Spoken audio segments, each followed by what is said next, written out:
I, Muskan Kumar, would like to welcome you all for the panel discussion on criminal law and UP DNA analysis.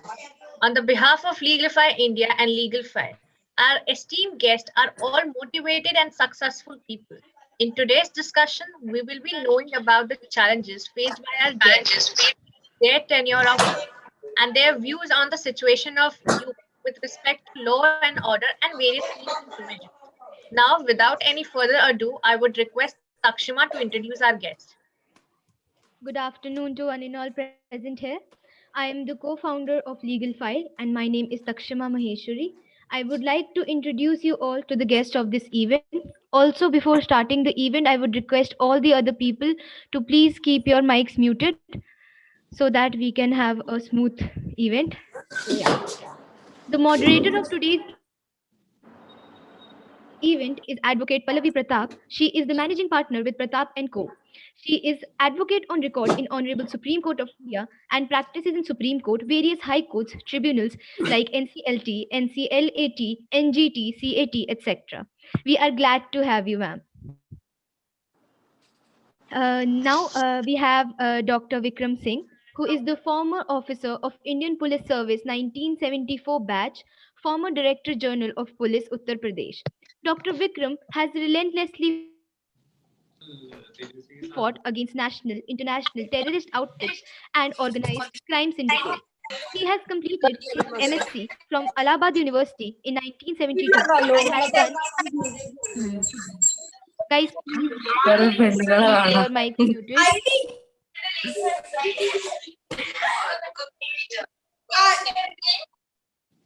Yeah, thank you. Yeah, so he is playing a vital role in effective implementation of Mission Shakti under his range. He was earlier the State Additional Director of Law, CBCID Department of UP. We are glad to have you, sir. Mr. Rajesh Kumar Sharma is one of the senior most gazetted officer who is currently the additional director of prosecution Varanasi range. He is the supreme head of law of Varanasi, Jaunpur, Chandauli, Ghazipur districts in UP. He is playing a vital role in the effective implementation of Mission Shakti under his range. He was earlier the state additional director of law, CBCID department of UP. We are glad to have you, sir. Now we have with us Ms. Charu Pragya. She is a lawyer by education and is the first female head of National Legal Cell of Bharatiya Janata Party's Youth Wing. She is a law graduate from Government Law College, University of Mumbai in 2016. She runs free legal aid centers for women across India and has helped build a network of lawyers who provide free legal assistance to disadvantaged women. She has recently completed the Oxford Innovation Leadership in Public Policy course and every month organizes a public lecture called Dialogue by elected representatives in India on contemporary public policy issues. She is actively present on news channels as a TV panelist. Thank you, ma'am, for joining us in this event. Now we have Professor Triveni Singh, who is currently posted as Superintendent of Police Cybercrime, Uttar Pradesh, India. His core task is to investigate complex cybercrime cases and provide administrative and technical supervision to 18 cybercrime police stations located at all commissarates in UP. We are glad to have you, sir. Now, I would request Pallavi ma'am to continue. Thank you so much. I hope I'm audible. Yes, yes. Yes. Yes, ma'am. All right. Yes, ma'am. On behalf of everyone at the team, I welcome all of our guests, and it's such an indeed a pleasure to be moderating this event, specifically since I come from UP as well, and to to welcome the eminent police officers and also Charu Pragya ma'am. I think it's an honor to be moderating the event today. I will start with my first question to Dr. Vikram Singh, sir.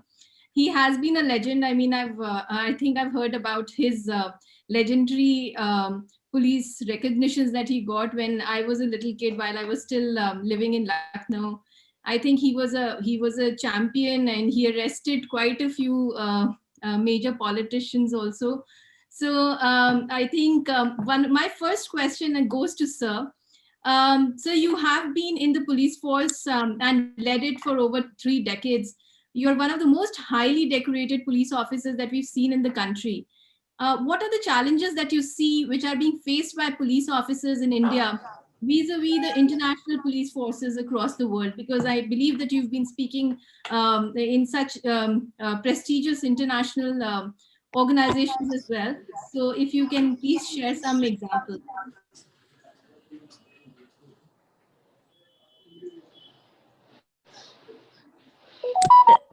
Sir, you are muted.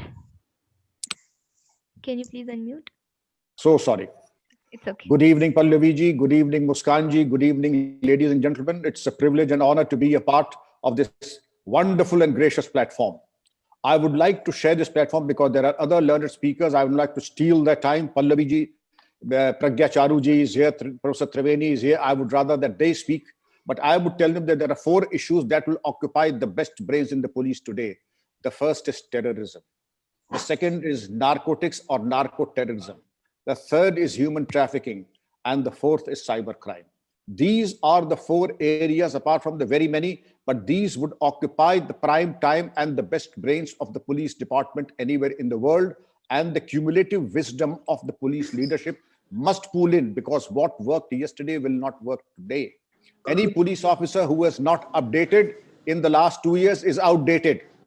Any police officer who has not updated his skills and his proficiency in the last 2 years is outdated, and like me would be relevant only in a museum specimen, like a Rip Van Winkle, because yesterday a police officer was supposed to be, if he was more qualified like all of you are, he was said to be overqualified for the police department. But today, the basic qualification of any police officer would be to be a lifelong learner. Things are changing so fast that you really have to run just to stay still and keep abreast. Interaction with the Interpol, interaction with all the major police forces in the world to see the latest trends in crime, criminality, because crime is no longer centered in UP, in Lucknow or Allahabad. Crime does not exist only from Kashmir to Kanyakumari. It is international, and all the police forces in the world must come together on a platform and agree to give the run for the money to the warlords, to the crime syndicates, and to the terrorism and the safe havens being provided to the criminals. We are fully aware that the safe havens are provided by our neighbors to our enemies. I don't see, even if we don't regard them as enemies, but the poppy cultivation of Afghanistan, the human trafficking that is prevalent in many other parts of Middle East, as also the human trafficking that is prevalent, as also the terrorism hubs and the safe havens provided. And also, last but not the least, you see, in spite of the Project Tigers, the flourishing wildlife trade and the trading of wildlife products from India has been responsible for the extinction of very many of our species, and also poses a danger to our tigers, to our lions, and to the exotic species of our wildlife. This is the area in which Pallavi ji, I feel, should have the topmost priority. Thank you. Thank you so much, sir, for those words of wisdom. I totally agree. I think it's not just policing, but I feel in every single walk of life right now, technology has invaded so much that you have to be moving ahead with it in whichever profession you are in. You have to adapt and you have to learn, and I think learning has become an important component. And I see all these young students who've done who've basically come up and utilized the pandemic or the lockdown in such beautiful manner. They've been doing these knowledge sharing seminars, which have really been helpful to a lot of people. Moving on, I have my question, which is next to Professor Triveni Singh, sir. I hope, sir, you are able to hear me. Yeah. Yeah. Am I audible? Yes, sir, you are. Jain sir, Jain sir. Jai Hind, Sir, Triveni Triveni, ji. sir. Jai Hind, Sir, Triveni sir, ji. You are an sir, ideal Ashirwad. young police officer. Bahut Ashirwad. Sir, Jain sir. I think we have also started with Jai Hind only. I think we will end it with Jai Hind then. But now, Professor Singh, I have a question. The recent, cyber crime which was unearthed, where an organized racket was busted on loan, which was bringing on forth how vulnerable people are as far as the internet is concerned. Now, have the instances of cybercrime increased since the lockdown, and how are the police officers tackling the challenges as a result of internet being accessible to all, be it the urban areas, be it the rural areas? How is it that you are tackling it, sir? Yeah, Pallavi, I would like to highlight one statistics. Our system, CCTNS, that came into existence in 2013. And since then, till 2020, we have registered 36,000 cybercrime cases in UP only. But in last 15 months, we have got from MHA 34,000 general cybercrime cases and 18,000 more related with child pornography and all that pornographic cases. I mean 50,000 cases in last 15 months.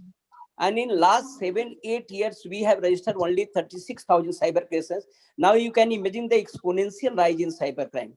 Earlier, we used to deal with only social media frauds, and somebody hacked your mail ID, your personal profile, identity theft, and somebody used to con you by taking your wallet, all that. Now, recently, we are starting getting cybercrime related with Bitcoin fraud, cryptocurrency exchange fraud, then ransomware attack. In last 1 month, I have seen there have been so many ransomware attacks on corporate sector, and there have been so many high profile data security breach, related with healthcare sector like Dr. Path Lab, Dr. Reddy, and recently we got ransomware attack on Haldiram website. So now the criminals, they are getting more and more advanced. They are technically more sound than the police. We are always, as everyone knows, that we are in reactive mode. If somebody crimes, then we start investigating. Then we find that this is the modus operandi, and then we start backtracking. But they are highly proactive now. The moment a new technology comes into the public domain, they start using those technology for their own illicit gains. And that's why we are lagging far behind than the criminal, who are technically far advanced than the policing. The problem is that police recruitment were basically for maintenance of law and order and detection of hard crime, investigation and detection of hard crimes.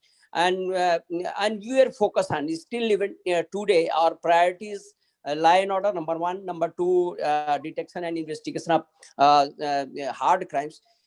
Our last priority goes to cybercrime. But in last 15 months, last 2 years, we have seen there has been exponential rise, and we have seen the cases in which several employees, after getting retirement, they have got their entire saving, their pension amount wiped out by the criminals. There have been so many attacks on their personal profile. There have been attacks on their banking accounts. Their internet banking credential have been compromised. Their wallet has been compromised. Everything has been compromised. Now, the criminals, apart from using the technology, they are very smart in social engineering tricks. So somehow or other, by using technology, by using social engineering tricks, by using your own profile, which is available in dark web, they are trying to beguile n number of public in n number of ways. That's why the cyber crime landscape is entirely changed that it used to be earlier. Now we have to have some more skill. There is another problem in police department, lack of skill, because it's a very highly technical domain, and our training module is not up to that mark. And even if we give them training, then just in the name of training, we give them 2-3 days training. It's not sufficient to make you aware about the tools, technology related with cybercrime. So I have always been advocating that there has to be 3 months, 6 months complete training, which includes not only investigation part, but cyber forensic part, hacking, forensic, then cyber law. It's entirely a complete emerging, technology and related law that we have to update ourselves. Thank you. Thank you so much, sir. I think that's a very valid point that you raised, that because technology is really changing, it is important that our police personnel are also trained accordingly, and that, you know, like you said, a 3-day training is not sufficient. It has to be some 3 months, 6 months, and specifically on specified areas. This brings me to Rajesh Sharma, sir. I have a question for you, specifically with respect to Mission Shakti. I see that you have been implementing Mission Shakti very effectively in your range. Yes. So Mission Shakti has been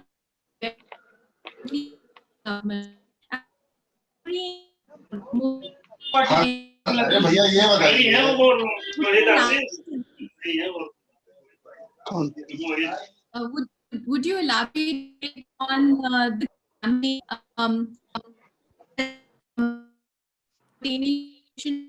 and how and also when we see that women problem आ रही है Ma'am, I think your net is not working, ma'am. Pallavi, ma'am. Ma'am, your voice is cracking. Dominic, please repeat the questions for Rajesh, sir.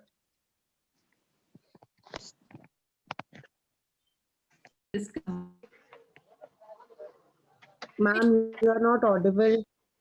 I think ma'am is leaving the meeting, so please repeat the question for Rajesh, sir. Sure. Yes, ma'am is here, I think.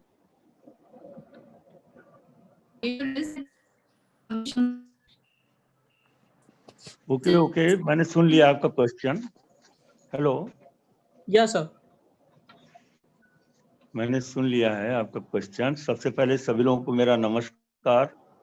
और जैसा कि आप सभी जानते हैं कि अभी कुछ दिनों पहले उत्तर प्रदेश के हाथरस जिले में एक घटना हो गई थी. एक गांव में जी एक घटना हो गई थी. एक लड़की के साथ बलात्कार, फिर उसके बाद हत्या का आरोप लगा गांव के कुछ लोगों पर, जिसमें काफी राजनीति हुई और मीडिया ने काफी कुछ हाईलाइट किया और काफी कुछ चलता रहा. उसके बाद से यूपी गवर्नमेंट ने एक मिशन शक्ति नाम से एक योजना शुरू किया कि ज्यादा से ज्यादा महिलाओं को जागरूक किया जाए, उनको उनके लीगल राइट्स के बारे में, और वो अपनी सेफ्टी सिक्योरिटी कैसे कर सकती हैं. इन सब चीजों को लेकर के हमारे यशस्वी मुख्यमंत्री जी ने योजना शुरू करी मिशन शक्ति के नाम से, जो 17 अक्टूबर से स्टार्ट हुआ और अभी भी चल रहा है और शायद ये अप्रैल तक चलेगा. इस बीच अभियोजन को ये टास्क दिया गया कि महिलाओं से रिलेटेड जो भी अपराध हैं उनके अपराधियों को ज्यादा से ज्यादा सजा दिलाई जाए. जो अपराधी जेल में हैं उनकी जमानत न होने पाए, जो सरेंडर नहीं हुए हैं उनको कंपेल करके सरेंडर हो और वो जेल में जाएं, ताकि लोगों में एक महिलाओं में खासकर एक विश्वास की भावना आ सके. इन सब चीजों को लेकर के अभियोजन काफी जागरूक हुआ. सबको एक टास्क दिया गया. मैंने भी अपने मंडल में, हमारे मंडल में 4 जिले हैं, बनारस, गाजीपुर, चंदौली और जौनपुर, और इन चारों जिलों में मैंने इफेक्टिव रूप से ये कार्य शुरू कराया.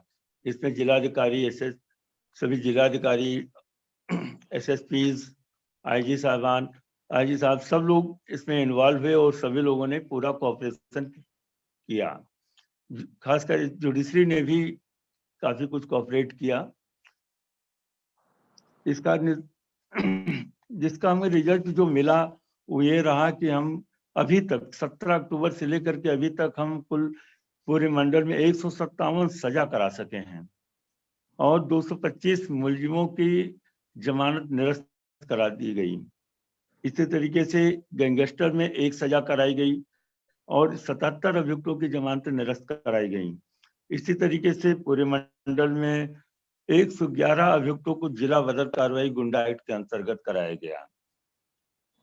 ये बहुत बड़ी उपलब्धि है। ये एक मिशन के तहत कराया गया और ऐसे समय में कराया गया जबकि कोविड-19 के तहत सारे कोर्ट्स प्रॉपर्ली वर्क नहीं कर रहे थे।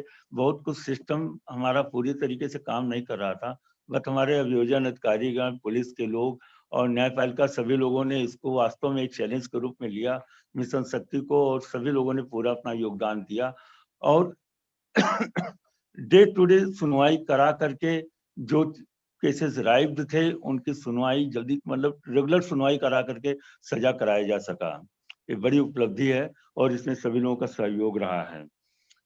जहां तक बात है महिलाओं की जागरूकता के संबंध में, महिलाओं को जागरूक करने के लिए उत्तर प्रदेश सरकार के लगभग 13-14 डिपार्टमेंट्स काम किए एक साथ, जिसमें से पैम्फलेट के माध्यम से, गोष्ठी के माध्यम से, जुलूस निकाल करके जागरूक करना कि क्या आपके क्या लीगल राइट्स हैं, आपको क्या करना चाहिए अगर किसी पैनिक सिचुएशन में आप हैं तो आपको एट वंस आपको कौन सी क्या करना है, ये सारी चीजें उनको बताई गई और ये लगातार चल रहा है। इसमें हमारे अभियोजन विभाग के भी अधिकारी इन्वॉल्व हैं और मैं समझता हूँ कि हर लॉ तो बहुत कुछ है, महिलाओं के संबंध में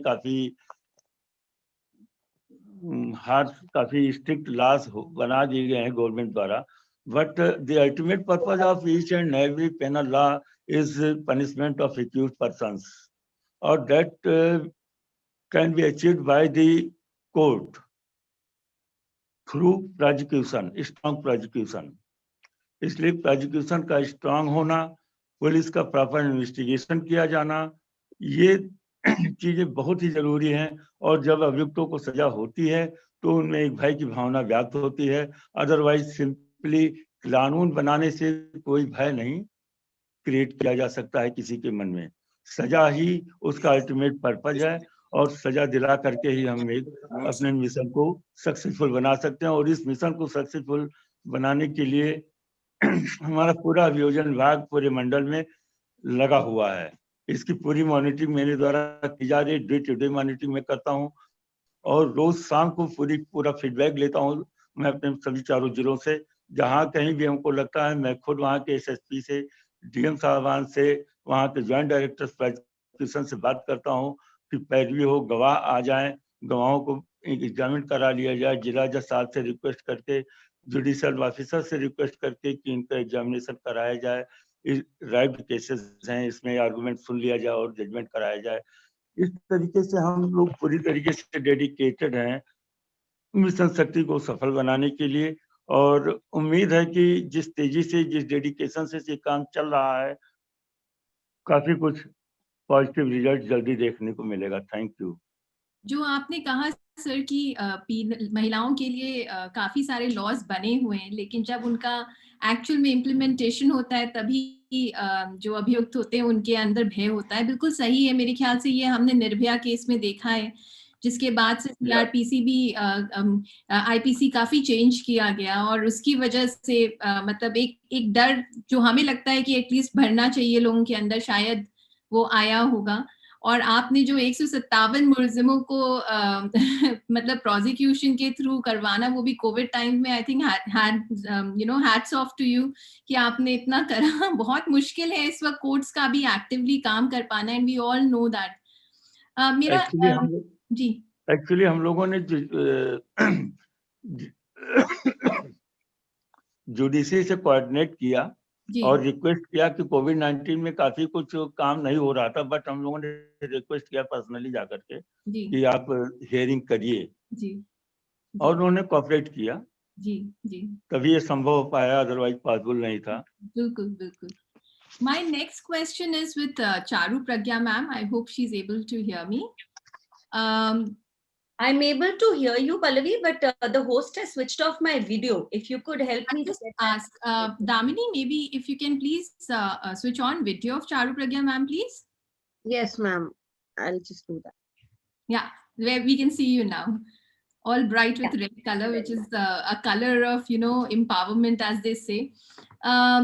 So I saw your profile, and I've of course seen you so many times in front of the camera in different news channels as well as a panelist.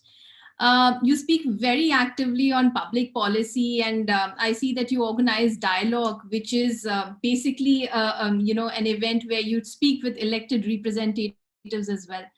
What has been your understanding of the issues that plague the law and order situation currently in the state, specifically if we are talking about Uttar Pradesh? So, Pallavi, first of all, thank you for having me with you today. I am delighted that I am a part of this webinar, and especially with such an eminent panel. I am honored and humbled to be here with people like Vikram Singh ji and Rajesh Sharma ji and Triveni ji, and it's actually I feel inept. I don't think I'm qualified enough to be here. But adding on to what you have been saying, I want to say one more thing. I am a daughter of a policeman. So I have grown up around policemen, people who looked after me as a child were policemen, people I called Kaka and Uncle and Bhaiya were all policemen. So when we want to talk about how we need to reform this particular sector, how we need to make sure our force is well looked after, I also have a very personal point of view. And my father was an IPS officer, which is a much better life than somebody in the constabulary would have. And I think the biggest problem which is plaguing our country today is the ratio, the difference between the policeman and civilian. And if you look at this ratio, it's actually half of what UN recommends. In India, around 130 to 135 policemen exist for every 1 lakh of our population. So you imagine, how are 100 odd people, a handful of people, going to manage the policing for 1 lakh people unless there is civilian policing as well, unless there is self-policing as well? So many times when so many situations are blamed on policemen, when things flying out of control are blamed on policemen, we need to remember that we need to increase our workforce. We need to get more and more people into the policing sector, and we have to make sure they are empowered every single way. So the average working day of a policeman is 14 hours. Now you imagine somebody who works 14 hours a day. 1 out of 2 policemen don't even get a weekly off. You put all these conditions together, it's a difficult life, and we have to go out of our way to take care of them, to respect them, and make sure that they feel they are doing a worthy job for their country. Because trust me, many of them feel under-respected, and that goes a really long way to either build up their morale or to break it down. Another thing is, of course, with the 7th Pay Commission, it's not as huge as a concern it used to be. The salaries of policemen have been, your salary is honestly very, very tiny for an excellent life. So what happens is that till we don't start looking at all these issues in a very holistic manner, until we don't start looking at all these issues from the grassroots level itself, and we start thinking that the police needs to be equipped with a decent salary, a good respect, the best possible infrastructure, decent working hours, so on, it's very, very difficult to make them function as a very, very strong. Also, I think people who work the most for society are also the people who are abused.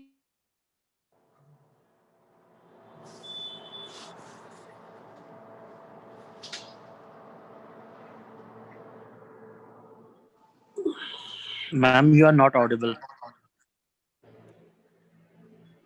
I think there is some connection issues. Ma'am, issue. resolve it. Yeah, Now it's over. I'm apologies. I'm sorry. My internet comped off. I'm not sure till what point I was not be apologizing anymore. I think it's got with the the internet connection problems. I think all of us are facing it these days. So yeah. So I'm not sure till what point I was audible. You were talking about how important it is that they are not giving, as far as the 7th Pay Commission was concerned. Yeah. That they are, so what I was trying to say is that it's an entire package. To make a force work effectively for you, we have to make sure we look after everything. Are their children getting into a good school? Do they have the financial means to do that? If that doesn't happen, how are they supporting their families? They've got inhuman working hours. They barely get leave on weekends. So when you put all these things together, and when you start understanding time civil society doesn't understand the sacrifices it takes to police our country, that takes law and order in our country, and the sacrifices it takes that while the rest of the country is celebrating a particular, it's going to also adversely affect family, and the way you put that unit together, it'll be difficult to take things.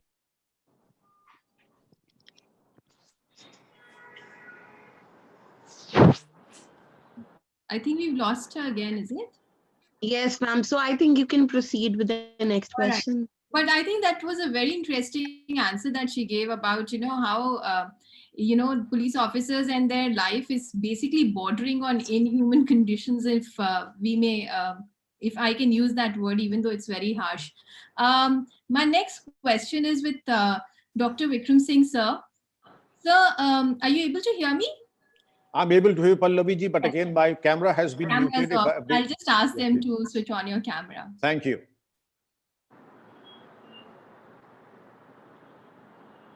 Damini?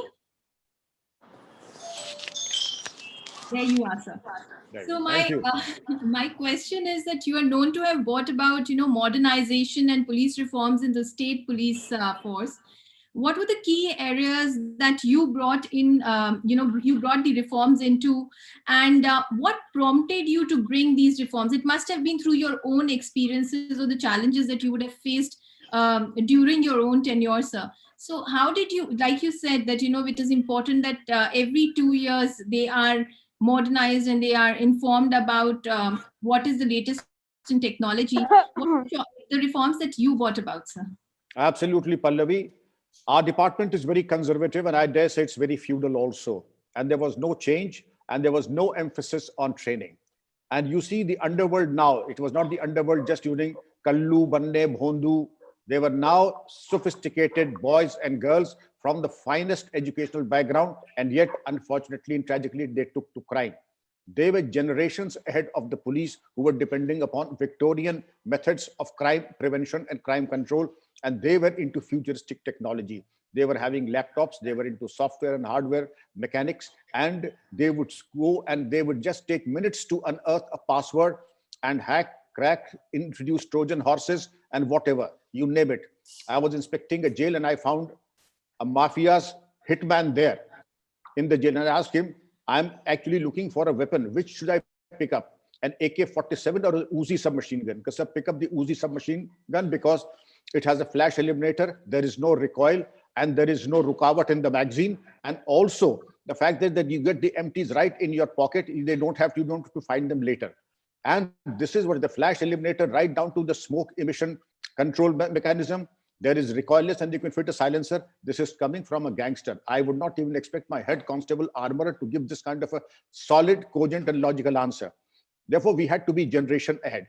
Again, 2 or 3 points: robotics, DNA technology, use of polygraph and narco analysis, and also the latest scientific aids to investigation that would include ballistics and chemical, forensic and spectroscopic analysis. These would help us in any respect. I would give you the cogent example. All of us panelists would have heard of the Arushi murder case. The UP police had this case only for 14 days. And our conclusions were the same. What 2 CBI team 1 and 2 said, and what went to the court, and what ultimately ended in the conviction of the case.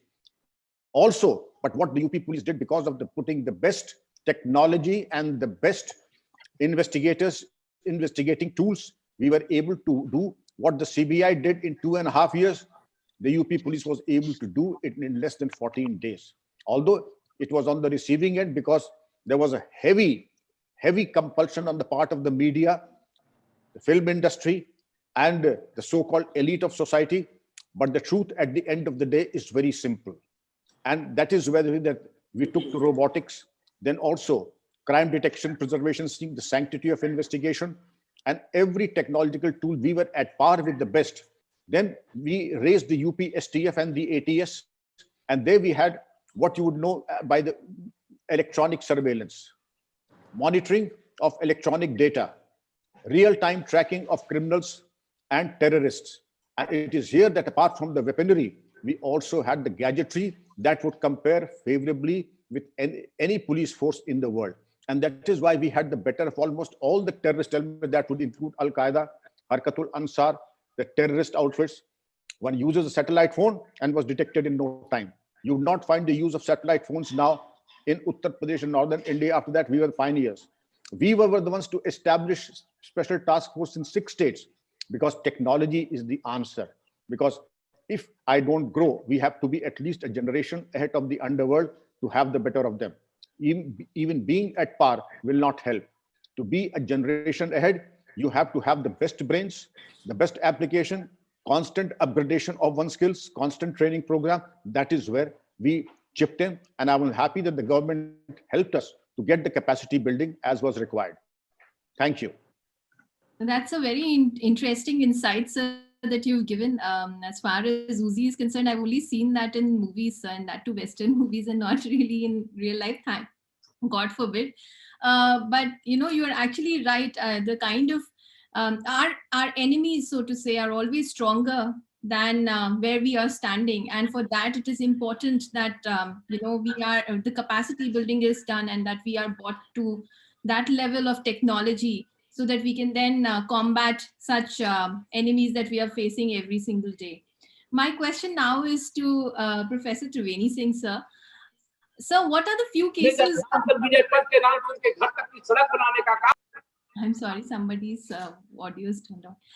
What are the few cases of cybercrime specifically that you have received, especially pertaining to women's safety? You just mentioned about pornography, and there are I'm sure, other instances. As a matter of fact, as a lawyer, we've been seeing a lot of cases where blackmailing is being done of women, of with photographs and things like that. And there are many instances of cyber stalking that we see just now. There is cyber bullying which is happening of young kids. Young kids are actually, I think, one of the most vulnerable section as a result of the social media exposure they have. So what are the few crimes that you've seen recently, and what is your advice to all of us in order to be cyber safe that way, sir? Yeah, Palvi, I would like to suggest one thing, that before going on social media, you have to be much more careful than earlier, because nowadays cyber criminals, they are targeting your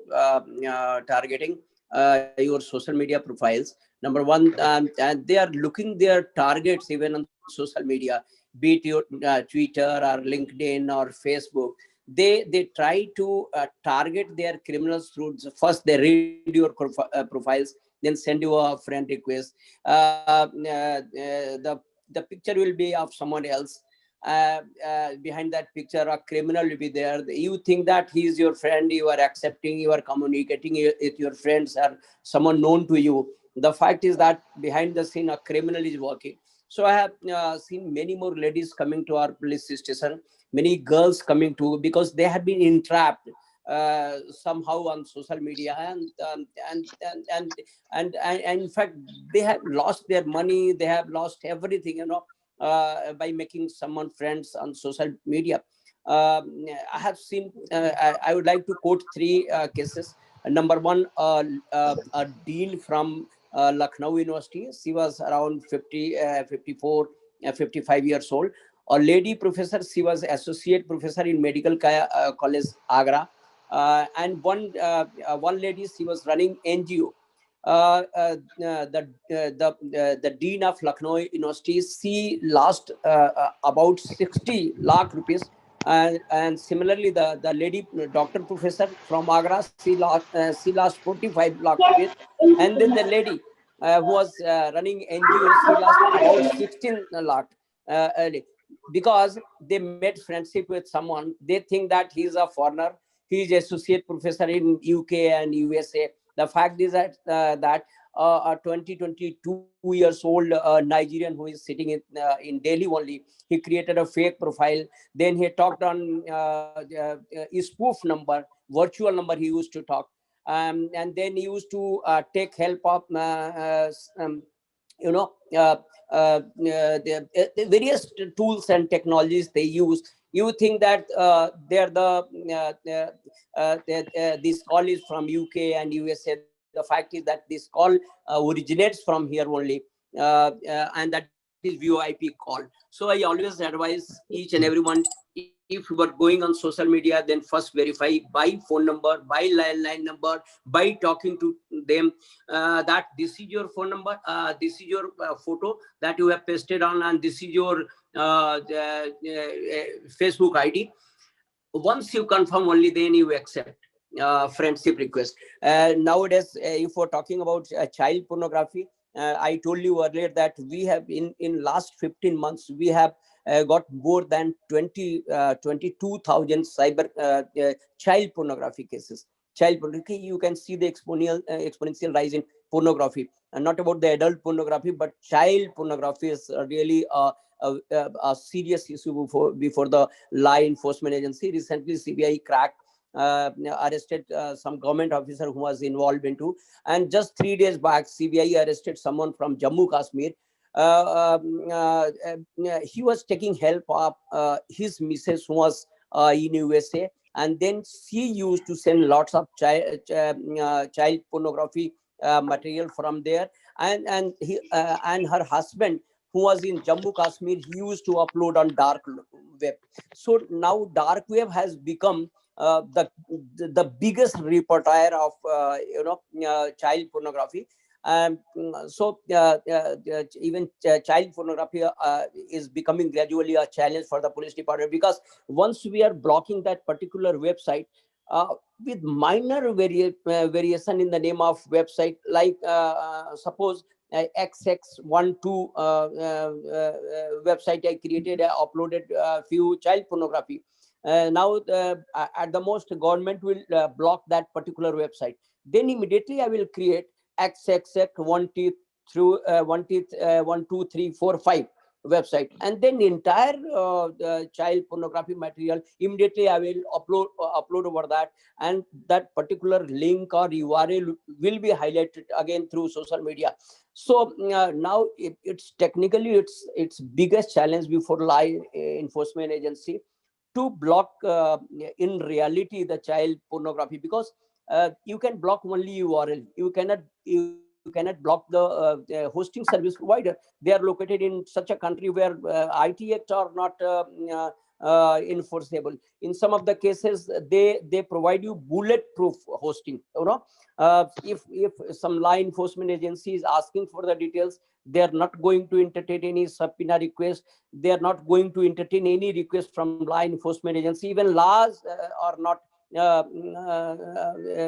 that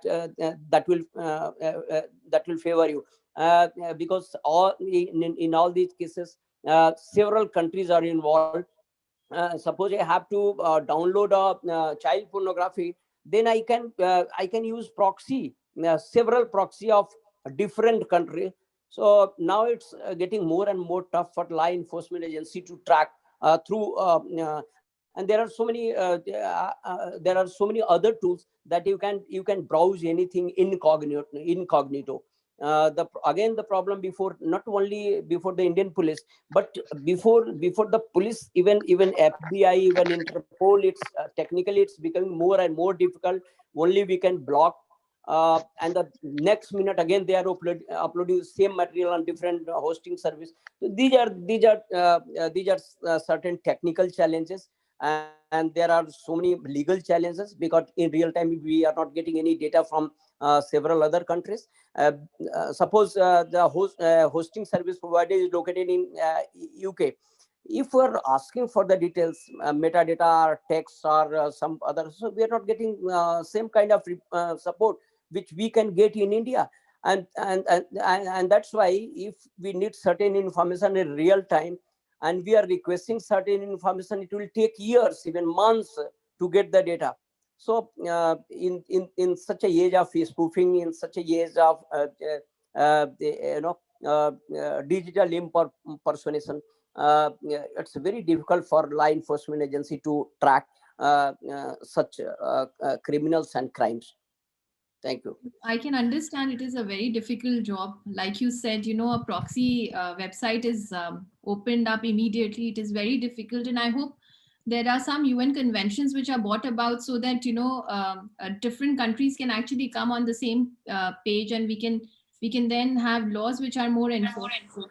I have my next question. Rajesh Sharma sir, आपसे मेरा अगला प्रश्न है वो मैं जानना चाहती हूँ, अभी काफी रिसेंटली हर बार जब कोई बहुत मेजर केस होता है या कोई इन्वेस्टिगेशन होता है या कोई इंसिडेंट होता है, तो हम अक्सर ट्रायल बाय मीडिया की बात करते हैं। क्योंकि आप प्रोसिक्यूशन को इतने क्लोजली मैनेज कर रहे हैं, आपकी क्या राय है ट्रायल बाय मीडिया के ऊपर, और आपको क्या लगता है कि ये कितना उचित है जिस तरीके से हम देख रहे हैं इसको इस वक्त कंट्री में? थैंक यू पल्लवी जी। जहाँ तक मैं ये समझ रहा हूँ कि जब कोई घटना, बड़ी घटना होती है जो पब्लिक को अट्रैक्ट करती है, पब्लिक का ध्यान उधर जाता है इन मास, तो मीडिया ट्रायल भी शुरू हो जाता है। मीडिया ट्रायल होता है, सही है, डिस्कशन होता है, सब कुछ सही है, बट इसको बहुत ज्यादा महत्व नहीं देना चाहिए और अवॉइड करना चाहिए मीडिया ट्रायल को। इससे थोड़ा बहुत कहीं ना कहीं जो है हमारा जो प्रॉपर इन्वेस्टिगेशन एजेंसी है उसका भी ध्यान भटक जाता है। ध्यान इसलिए भटक जाता है कि मीडिया ट्रायल जो करती है बैठ करके, वो एक देखने वालों के मन में एक सेटअप कर देती है, माइंड सेट कर देती है, और फिर उसी का एक्सपेक्टेशन लेकर के पब्लिक इन्वेस्टिगेटिंग एजेंसी से एक्सपेक्टेशन करने लगती है, और जब वो उसके एडवर्स कहीं कुछ होता है तो फिर प्रॉब्लम क्रिएट होती है गवर्नमेंट के लिए। तो मैं समझता हूँ मीडिया ट्रायल का मीडिया को डिस्कशन करना चाहिए कि ऐसा नहीं होना चाहिए या ऐसा हो या इस तरीके से किया जाए, बट इस पर बहुत ज्यादा टाइम या बहुत ज्यादा इस पर डिस्कशन नहीं किया जाना चाहिए जब तक कि कोई इन्वेस्टिगेटिंग एजेंसी किसी फाइनल डिसीजन पर नहीं पहुंच जाती है। जी बिल्कुल, मैं इस फेवर में नहीं हूँ, इससे मेरा प्रोसिक्यूशन निश्चित रूप से कहीं ना कहीं प्रभावित होता है। जी बिल्कुल, आई थिंक काफी अफेक्ट होता है इससे, हमारे एविडेंस, हमारे विटनेसेस सारे सामने चले जाते हैं, और उससे प्रोसिक्यूशन का पूरा केस काफी वीकन हो जाता है। और आई थिंक ऑफ कोर्स जो अक्यूज्ड लोग होते हैं उनके लिए वो एक पॉजिटिव चीज हो जाती है, क्योंकि उनको पता होता है कि किस तरीके का आर्ग्यूमेंट प्रोसिक्यूशन लेके आने वाली है। एक्चुअली होता क्या है कि मीडिया जो चीजें रख रही है लोगों के सामने, जी, पब्लिक जो देखने वाली ऑडियंस है वो उसका माइंड सेट हो जाता है उस केस में, उस चीज को पाने के लिए, और उसकी एक्सपेक्टेशन एजेंसी से वही हो जाती है। जबकि होता क्या है, कभी कभी उसके एडवर्स चीजें पाई जाती हैं। जी जी, तो वहाँ कहीं ना कहीं सिस्टम, ये जो हमारा लॉ एंड ऑर्डर सिस्टम है, प्रोसिक्यूशन सिस्टम है, क्रिमिनल जस्टिस सिस्टम है, वो प्रभावित होता है कहीं ना कहीं आकर के। जी जी बिल्कुल। Charu ma'am, I have my next question for you. I hope you're able to hear me now. Yeah. Right. So my question to you is with respect to, we've seen so many times that there are these allegations which are made with, that there is a constant interference by legislature or, members of legislative bodies, that some MLA or some MP or some person is putting, pressure on a specific police officer. You, of course, coming from a police officer's family, would know how many times the political pressure sometimes comes upon them. And therefore, it, kind of affects the, implementation of law and order specifically. So how do you think the same can be curtailed? Since this, of course, brings about this, the tussle that we see between the executive and the legislature also so many times. So, Pallavi, I think is that a tussle like that is the exception, it's not the rule. Usually there is very good coordination between the legislature and the executive, and that's the only reason why this country can function so effectively. But there are many times that mistakes also happen, and something cannot be implemented at the executive level, and then there could be a problem with the law and order situation. You have to also remember that policing and law and order is a state subject. And like this, and to say this at the cost of being politically incorrect, this is a very charged situation to be in. Our country is very polarized, and things are very extreme opinion as well. So what the union government thinks and what a particular state government thinks, especially if they have a government which comes from the opposition, there could be issues in implementation, and sometimes it does become a power tussle. But I say with a lot of authority, that is the exception and that is not the rule. Also, we need to remember that the police has a lot of power, but still not enough power. So they are answerable for every action that they do. They are answerable for every bullet that they fire. Human Rights Commission, so on and so forth. But what about the human rights of the officers? So many a times, even though situation where they could be acting in one particular manner because of scapegoats, because of the way certain past cases have been handled, an officer might think to take a step back instead of taking action. And one more important point is that while we all tend to side with whichever direction the mob is going in, we've seen that in recent times, even currently, when a huge group of people is at one particular place, there is not one correct thing the government can do. If the police does something, it's a problem. If the police doesn't do something, it's a problem. And that's a very fine line to walk. It's a tightrope to maneuver. And it's complex. Like I said, it's complex. But we can work. More civilian participation increases. And when the people who are a part of that mob or a part of the group who are sitting against the authorities at that point of time, understanding that there are rules and limitations in place. Yeah, sorry. So when people who are promoting mobocracy understand that the police have a lot of authority and they need to respect the position the policemen are in, I think things are going to become better. One more point I want to add here is that suppose there is a crime and there is investigation, the whole case wraps up and it reaches the court. At the trial level, I don't know how many people are aware of this, but a police constable, a basic cop cannot testify in court. And that's a very sad thing, because if you cannot testify in court, it is more or less like your government telling you that we do not trust you. And it's like your government telling you that whatever you say has no weight.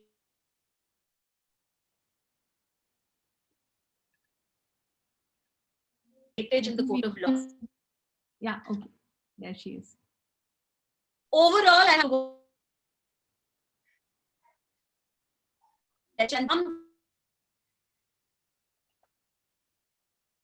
Ma'am, I think we are losing your audio. I heard, and we have to incorporate all this. Sorry, I think we lost a bit of your audio.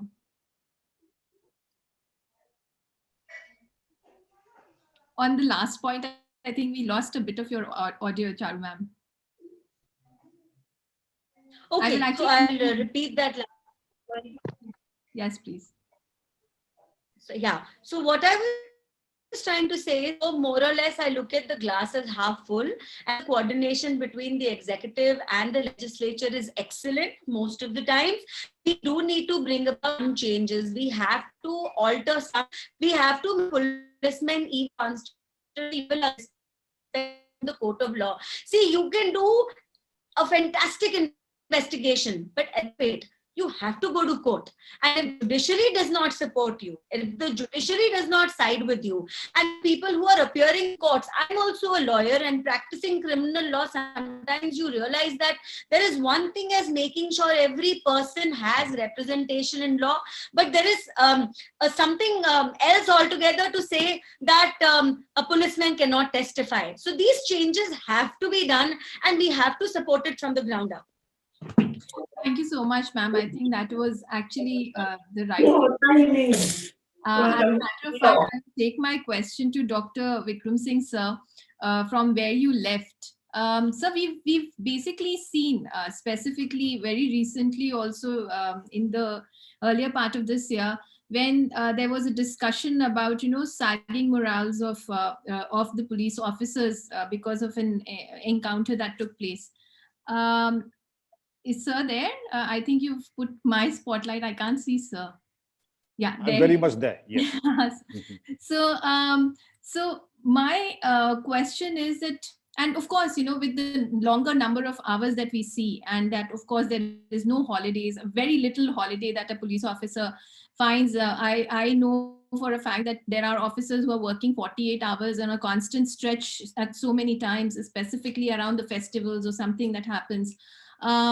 That it is definitely, their morale definitely goes down. There's a lot of pressure also which comes on them in terms of investigation. How was it that you were able to boost morale of the police force that was working with you, and how was it that you brought about changes in their routine, sir? Absolutely, Pallavi ji. There has to be a leadership from the front, and any difficulty that is there for the department, this first should impact the topmost leader, and then it should go down, and not vice versa. As a leader, it's your job to take it from the front. If there is a situation where you have possibility of casualties in the police, take pains that the senior-most officer is there on the scene and leads his troops from the front and not from his drawing room or from the bedroom. It is absolutely imperative that the leadership not only must be observed, but it should be seen by one and all that here is a battlefield general who's there in the front. A police casualty is a matter of extreme tragedy. When I was a young like you, the first tragedy that UP has seen, and the worst, it was Nathuapur Kand in District Eta, where the entire police station of Aliganj was wiped out. Inspector Rajpal Singh and 13 policemen and 2 home guards, 15 in all, were slaughtered by the Chaviram gang. It's a matter of satisfaction that we eliminated all the gangsters there in the next 8 months. Then we had the arrest of Sayyid Muhammad Umar Sheikh, the number 2 of Al-Qaeda, losing 2 constable and Inspector Dhrulal Yadav of Sahibabad. And there can be so many casualties.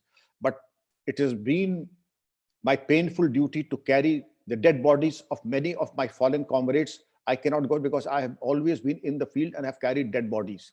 I myself have been shot at, and that there's no difference between the blood that I ooze out and the blood of my fallen comrades in the pain and the anguish. But yes, what the tragedy it is for the family, for the morale when the dead body comes to the police lines, it really bleeds your heart. Even I cannot suffer. I still get petrified when I hear the shrieks of the widow, their family members, and the dead body being taken away. It's a very painful thing. But yes, it has to go on. We have to steel ourselves. And I would say that Charu Pragya ji can be the best brand ambassador for the police department. She has it in her. God Almighty has blessed her with. She herself is Pragya, but Medha and Ritambra have been also granted to her the 3 levels of deep intelligence. And I'm sure the insight that you have, we must have 30% vacancies being filled up. We have the state-of-the-art technology, then the backup of the family. And also, because if the family is there, a constable or any officer would not think of harming himself. But there are horrific cases that constables right up to IPS officers are harming themselves, which is best. I really don't know, but there have to be intelligent youngsters like you, psychologists, who should go into the matter, leave shock absorber of the family, and also services of a psychoanalyst if a person is even thinking of harming himself or herself, and also access to proper medical treatment, rest, and the requirement of sleep. They have to be addressed. Morale is not, Rome was not built in a day. It takes a lifetime to build the morale, the castle of Nora. But it takes one folly, one stupid word from the leader, one loose comment from the leader, and the entire edifice of the morale comes down like a house of cards. That has to be addressed. One has to be very, very, you see the carrot and the stick. The carrot has to be visible. The stick has never to be visible. I never had the occasion to dismiss any officer. I never had the occasion to punish any officer, but my writ ran so well that I always got the active cooperation. There was no insubordination that I ever encountered. People say that there's so much of indiscipline. I never encountered it, because if I reflect indiscipline in my conduct, starting from the haircut right up to the polish of the boots, right into taking the front, if I have to bite the bullet, it will be me. If there is a head that has to be sacrificed, it is going to be my head and not my junior colleagues. Make no mistake about it. And that is why all the politicians with whom I have worked right across cross sections, they respect me and hold me in the greatest of awe also. Because legal instructions, no point. This will be, before I leave my office, they will be complied with. Illegal काम ना मैं करता हूं ना मैं देखता हूं, और मेरी गर्दन आपकी अमानत है, कटवा करके रख लीजिए, मैं करूंगा नहीं, और मैं देखता हूं आप कैसे करा लेते हैं मुख्यमंत्री जी. Very interesting. So that was I hope it goes in one of those movies that we see, and it kind of ignites all the youth of India to actually understand. Brilliant words that you said, sir. You've actually got all of us, I don't know about others, but I feel very charged up just now. Thank you. The way you've spoken it. Beautifully said, sir. I'm sure other police officers, if at all they are watching, Professor Triveni Singh sir is also there. I think they must all feel very charged up just now with that. So I have my next question for Professor Triveni Singh sir. I hope he's there. Yeah. All right. I have a question for you. One of my hopefully second last questions. I will not be bothering you too much now, but there is a lot of misinformation which is spread through social media, as they call it, through WhatsApp, through Facebook. A lot of misinformation is spread, which then results into a very difficult law and order situation. How is it that and most of these messages that we see are also false and could be igniting, riots in some cases. How is it that you tackle such problems, sir? Yeah, this is the age of, again, fake news. And each and every misinformation, disinformation campaign is being started on social media only. Be it the state actor or even the cyber criminals, even someone who is interested in defaming you, in assassinating your character. Just by sitting inside your room, you can troll anybody. Anybody can be trolled. It's very easy. You can spoof your ID. You can do it through using proxy and other things, so as to make it tough for police department to track you. So now it has become a playground for all the criminals. Even politicians are misusing, and have seen in several cases political party, just to defame other party, they are using social media tools. And not only that, they are taking help of bots. There are bots in certain cases. Suppose you want to get this news viral, then you can take the help of some digital marketing company who are doing it. They are least interested in what kind of job do you want from them, irrespective of whether this is legal or illegal. Just by taking money, they can provide you the services. They can assassinate anything. They can spread any false rumor about anyone. They can start creating fake news and all that. So nowadays social media is flooded with all kind of misinformation, disinformation, fake news. And there are well established services. There are underground syndicate. You can contact them, and you can run any campaign against anyone. You can run any counter narrative. You can start your own narrative. So it's all happening. Each and everyone is using. My take as a police officer is that we are doing it also in our headquarters. We have our social media team, which is all the time monitoring social media. And if we get some kind of misinformation, then we run a counter narrative, or we just give a advisory to the public that no, this is fake. Don't like it. Don't spread it. Don't share it. Don't comment on that. But there are thousands, millions of such posts which is getting viral day by day. Again, it's challenge for the police department. By resources, by manpower, by technology, we are limited to a great extent. So it's really a tough challenge the police is facing because of social media. No, I understand, sir. You're right.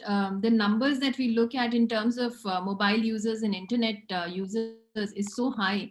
And like Charu ma'am also said a while back, that if we are looking at the policing, there's some 135 police officers available to an X amount of citizens who are there. That definitely talks about the gap which is there, which is very difficult to fulfill so quickly. My next question is with Rajesh Sharma sir. Rajesh Sharma sir, कई बार ही बोला जाता है कि judiciary जो है वो over reach कर रही है, स्पेशली हम अगर प्रोसिक्यूशन के एंगल से देखें तो अक्सर हम ये एलिगेशंस हम सुनते हैं कि there is a judicial overreach which is happening. आपका क्या मत है इस बारे में sir? Thank you Pallavi ji. मैं आपको बता दूं कि दो तरीके के कोर्ट्स हैं यहाँ. अपने इंडिया में। एक कॉन्स्टिट्यूशनल कोर्ट्स हैं जो अपेक्स कोर्ट्स हैं, हाई कोर्ट और सुप्रीम कोर्ट। दूसरे जो लोअर कोर्ट्स हैं डिस्ट्रिक्ट लेवल के, वो लॉ कोर्ट्स हैं। तो प्रोसिक्यूशन एजेंसी जब लॉ कोर्ट ऑफ लॉ में काम करती है तो वहाँ कोर्ट कोई आर्बिट्रेरी ऑर्डर नहीं कर सकती है और अननेसेसरी इंटरफेरेंस न तो इन्वेस्टिगेशन में कर सकती है, ना ही प्रोसिक्यूशन के वर्क में कर सकती है। उनको काम अपना अकॉर्डिंग टू लॉ ही करना है, that is court of law. और ये दो बियॉन्ड लॉ कोई काम करते हैं तो उसके लिए ऑप्शंस मौजूद हैं प्रोसिक्यूशन एजेंसी के पास भी और अदर एजेंसीज के पास भी। They can approach before the higher courts. Generally courts avoid करती हैं कि इन्वेस्टिगेशन एजेंसी के किसी मामले में हस्तक्षेप न किया जाए और वो वही काम करती हैं, वहीं तक हस्तक्षेप करती हैं जहां तक मेरा एक्सपीरियंस है, जो अपेक्स कोर्ट्स ने कोई अथॉरिटी दे रखी है bye way of their legal pronouncements. तो होता है कभी कभी इंक्रोचमेंट हो जाता है, बट हम लोग उसको सुधार भी लेते हैं और उसको सुधारते हैं by way of revision, appeal या रिव्यू एटसेट्रा। होता है। Thank you. जी जी, नो प्रॉब्लम। नहीं, एक्चुअली आपने सब बिल्कुल सही बोला, बट कई बार हम देखते हैं कि चार्जशीट तक फाइल हो रखी होती है और उसके बाद अक्यूज पर्सन जाके एफआईआर कोई क्वॉश करवा के आ जाता है। ये कई बार हमने देखा है कि क्रिमिनल मैटर्स में एटलीस्ट ये अक्सर होता है और तब लोग कहते हैं कि शायद ये जुडिशियल ओवररीच है एक तरह से। जी पल्लवी जी, मैं आपको बता दूं कि जब चार्जशीट फाइल हो जाती है जी, उसके बाद अपेक्स कोर्ट्स एफआईआर क्वेश्चन नहीं करती हैं, जनरली नहीं करती। नहीं rare of the rarest case में ऐसा सुनने। हाँ जी, कि उसमें होता है। As a matter of fact अभी मैं एक केस कर रही हूँ सुप्रीम कोर्ट में, जहाँ पे despite the orders being present, justice Gogoi का ही ऑर्डर है where he talked very clearly about 498A and that the fact that where the tears of women travel, it should be, she can lodge an FIR over there. These things are happening, unfortunately, and a lot of times this accusation then comes on the judiciary that you're actually overreaching and not letting, the investigating officers or the investigating agencies to do their job. This takes me to Charu ma'am. Charu ma'am, are you able to hear me? Yes. Yeah. All right. So my question to you is that do you think in the current situation globally that is there, I'm talking to the pandemic and the lockdown, of course, the youth of the country is taking law in their hands and, they've started to show a general disposition towards defying law in terms of they feel that, it is not important and that एक simple सी चीज भी हम बोल सकते हैं इसमें कि अगर मास्क पहनना मैंडेटरी है, so we will still see a lot of people, especially the youngsters, who will not be wearing mask. This is a very small example, but I just wanted to understand your opinion on it.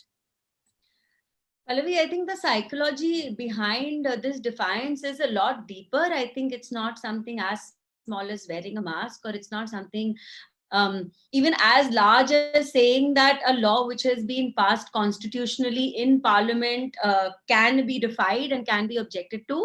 And many a times I feel that this intolerance which has cropped up, this polarization which has cropped up, is very unhealthy for our society. We need to understand that we don't need to agree with each other, but we have to respect each other's opinion, and we see lesser and lesser of that happening. And I think COVID has adversely affected many of us, positively affected many of us, but also adversely affected many of us.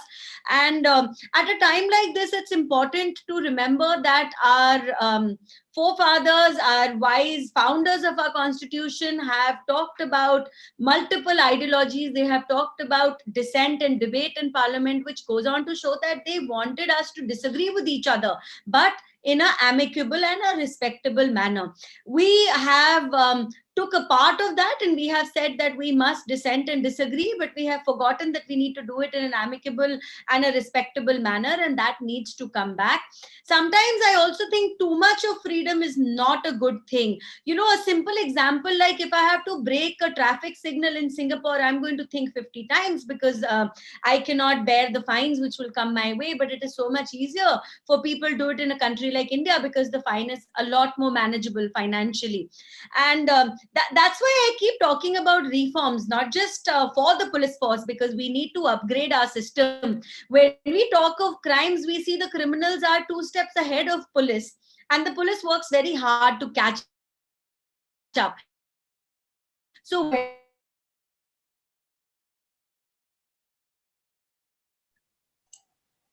I think we've lost the voice. Yeah, ma'am, some little bit of connection. Oh, there she is.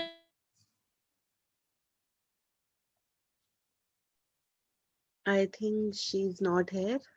She has a low internet connection. That somehow we can hear her. Okay, so elements many a time internet has been acting up continuously. Charu ma'am, I request you to switch off your camera so that the bandwidth will increase.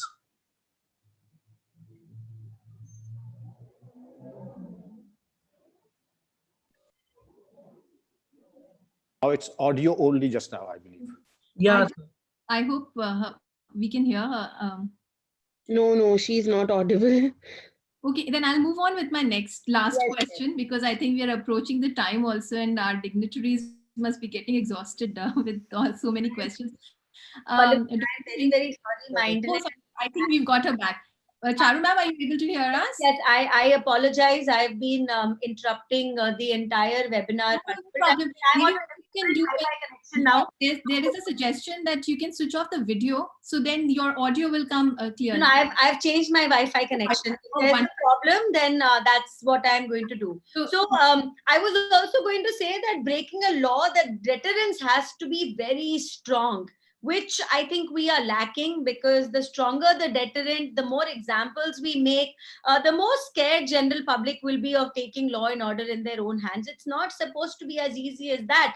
And to smoothen things out, our judiciary has to be in tandem with our police. It doesn't have to be at loggerheads with our police. And many a times I have seen that, because when you practice in criminal court, as a lawyer, when you go to these courts, most of us end up becoming defense lawyers. How many people have an opportunity to be prosecution? So when you're a defense lawyer, I think somehow inherently you are at loggerheads with the police force because you want to help your client. But the mindset that develops is very bad, and the punishments need to be more stringent. And also we have to understand that while we are talking about human rights of a mob, while we say the police fired water cannons or tear gas or so on and so forth, we have to also understand the mob might have crossed limits, because there would have been barricading in place, there would have been rules and regulations and guards in place. If you think you can break that and just walk through, well, you have to face repercussions. And when you face repercussions, we as a society have to make sure that the brunt is not on the policeman to prove what he did was right and what he did was required at that point of time. So all these smaller minor changes are actually not small. Collectively, they are a huge thing for the morale of our police force. And just now when sir was talking about the morale of our police force, so what Vikram sir was saying, I am in complete agreement with it, because here are people who work around the clock, here are people who don't have holidays, who don't have festivals, here are people who sacrifice times with their families, comfort, everything. They stand for bandobast at the time of Ganpati, for example, for 24 hours, barely getting washroom breaks, barely getting water breaks, and it takes a toll on their health. Even people who are working with the traffic police, they are standing there and inhaling pollution. Today we're all wearing masks because of COVID, but imagine, nobody thought of policemen wearing masks because they are inhaling poison all the time. So this mindset needs to shift, and I think the judiciary needs to start thinking from the policeman's point of view. When years are spent investigating a case, it takes one click of a finger like this for a lawyer to manage things somehow and get that criminal law scot-free, and it is heartbreaking. Lawyers need to be more responsible, more morally responsible about the kind of cases they are taking on. The judges need to be more morally responsible. I am not pointing fingers at anyone here. I come from the legal fraternity myself, but there are a few rotten apples, and those cases have been discussed, but they are above scrutiny. Judges are above scrutiny in our country. And that shouldn't be the case, because if you cannot be transparent, something must be wrong in your system. So the more transparency there is, the better our system is going to function. And just I'm going to take 10 more seconds to thank Vikram sir for his kind words and blessings to me. Sir, I'm a huge fan of yours and I've been following you for a very long time. Thank you so much for blessing me.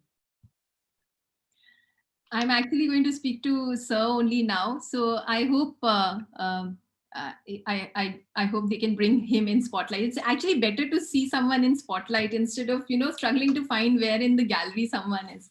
Oh, there he is. So you can actually thank him just now, Charu ma'am, if you want to again.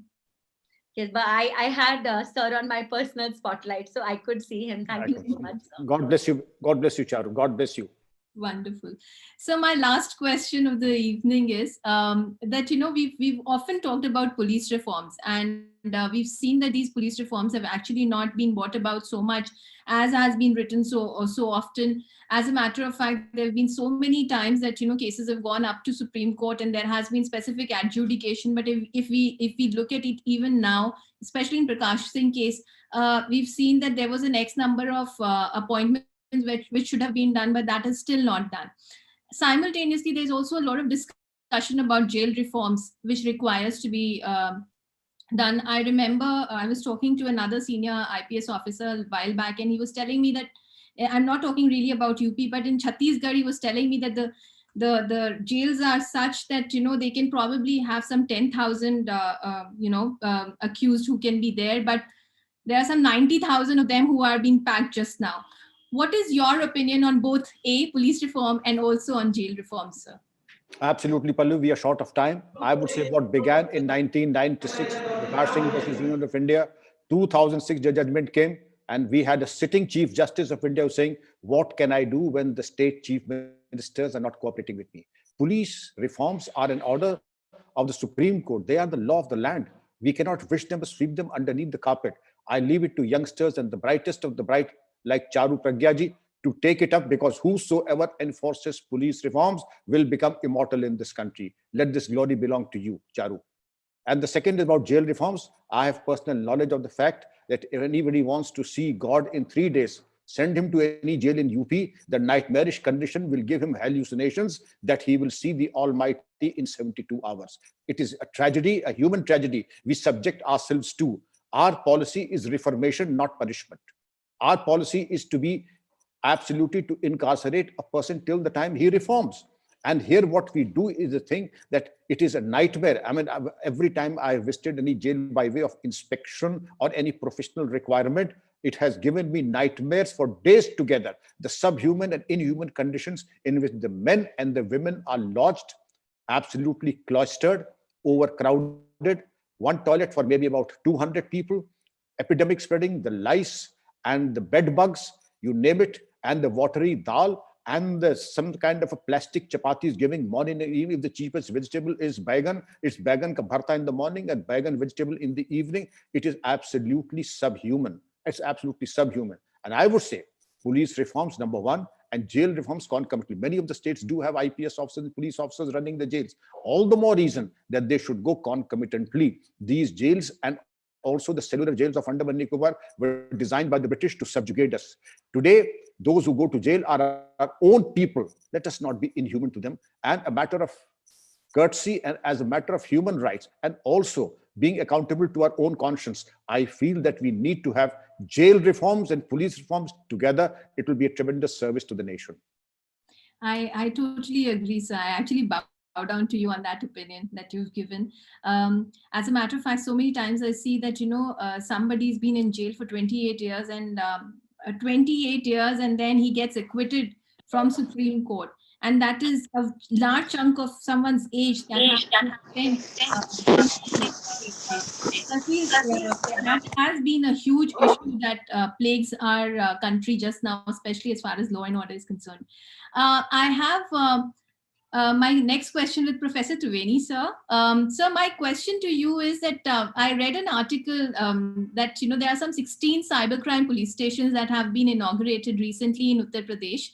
How is it that one can approach it because there are some 16 of them, and I don't think that they are all in each and every district. If somebody is facing some kind of a cybercrime issue, how is it that they should be able to approach either the cybercrime police station, or is it also available over website that they can lodge their the information with respect to the crime that has been committed, sir? Okay, there are 18 cybercrime police stations in Uttar Pradesh, in all the commissionerate. And as far as reporting is concerned, you can there are 2-3 options. You can go to the police station, can get your case registered, or you can go to the cybercrime police station. You can get your case registered. 2 options are that by sitting inside your room, you can download UP Cop application, and then you can file your case. It's online cybercrime registration facility given by the UP. Recently, 15 months back, Ministry of Home Affairs launched a website, cybercrime.gov.in. cybercrime.gov.in. You can go to that website and you can lodge your cyber complaint. Then there are 2-3 more options in UP. You can, if you are a woman and lady, you want to be anonymous, you don't want to disclose your identity, then you can dial 1090. Even from there, your problems are addressed. Then 1076, it's a CM helpline. If you are complaining over that, it's your complaint will be lodged there also. And then jansunwai.in, you can go on jansunwai.in, you can and you can lodge your FIR. So there are so many options. Now you need not go to the police station. You can lodge your FIR online, as I have told you, 2-3 options. So these are the options. 18 police station, and our cybercrime headquarters is located in Lucknow, headed by ADG Cybercrime, Additional Director General Police Cybercrime, and then SP, and then additional SP COs, and 18 cybercrime police stations in entire UP. Yeah. Thank you so much for that information, sir. I've also made a note of it so that I can pass on to people who ask me very frequently about how to approach the police, because a lot of time women actually feel very scared to approach police, and they want to do it anonymous or maybe do it through internet. I think that's a very good initiative that you have. Rajesh sir, मेरा अगला actually last question आपसे है, and which is about so many times हम देखते हैं कि जो evidence होता है या witnesses होते हैं, वो witnesses या तो hostile हो जाते हैं, जो कि हमने अक्सर देखा, और prosecution की मतलब पूरा prosecution का case ही खराब हो जाता है उसकी वजह से, या evidences इतने weak होते हैं कि prosecution अपने case को sustain नहीं कर पाता है. सर, इसमें आप कहाँ पे आपके हिसाब से ऐसा क्या किया जा सकता है कि पुलिस और prosecution इकट्ठे उसको काम करे कि evidences थोड़े सशक्त हों सर? पल्लवी जी, सबसे पहली प्रॉब्लम यह है डिले डिफीट जस्टिस. जस्टिस अगर डिले होगा तो डिफीट करेगा. निश्चित रूप से ये प्रॉब्लम है कि विटनेसेस होस्टाइल हो रहे हैं, लेकिन इसको रोकने का कोई हमारे पास तरीका भी नहीं है. बहुत सारे ये सारी चीजें जो है depends upon the nature of case. छोटे मोटे मामले होते हैं, उसमें लोग आउट ऑफ कोर्ट सेटलमेंट कर लेते हैं, सेटलमेंट करके फिर कोर्ट में आते हैं और वहाँ होस्टाइल हो जाते हैं. वो तो एक अलग चीज हो गई. बट जो हीनियस क्राइम्स हैं और उसमें जो होस्टिलिटी होती है, उसमें कहीं ना कहीं फियर ऑफ एक्यूज होता है. Honourable supreme court, honourable high courts ने बहुत बार बहुत सारे जजमेंट्स में कहा है और डायरेक्शंस भी दिए हैं स्टेट गवर्नमेंट्स को कि गवाहों को सुरक्षा दी जाए, और इस मामले में स्टेट गवर्नमेंट अटेंटिव भी है, काम भी कर रही है स्टेट गवर्नमेंट, और मॉनिटरिंग भी होती है कि कौन से गवाह हैं इम्पोर्टेंट केसेस के जो अपीयर होने वाले हैं, जो होस्टाइल होने पाए, उनके ऊपर एक्यूज का कोई प्रेशर ना हो और वो फियरलेसली अपना बयान कोर्ट में रिकॉर्ड कर सकें. इस पर काम हो रहा है, और हम लोग भी ये कोशिश करते हैं कि अगर गवाह कोर्ट में आता है और हमको बताता है कि किसी तरीके से उसके ऊपर कोई प्रेशर है या वो किसी तरीके से वो किसी दबाव में है, भय में है कि अगर वो अपना बयान देगा एक्यूज के अगेंस्ट तो उसकी जान माल को खतरा है, तो ऐसी चीज़ों को हम लोग डिस्ट्रिक्ट एडमिनिस्ट्रेशन और पुलिस के नॉलेज में लाते हैं, जिससे कि उनको सेफ्टी सिक्योरिटी बनी रहे। कहीं ना कहीं प्रॉब्लम है। जी हॉस्टिलिटी को रोकना जरूरी है। हॉस्टिलिटी तभी रुकेगी जब प्रॉम्प्ट जस्टिस होगा और प्रोसीजरल डिले ना हो।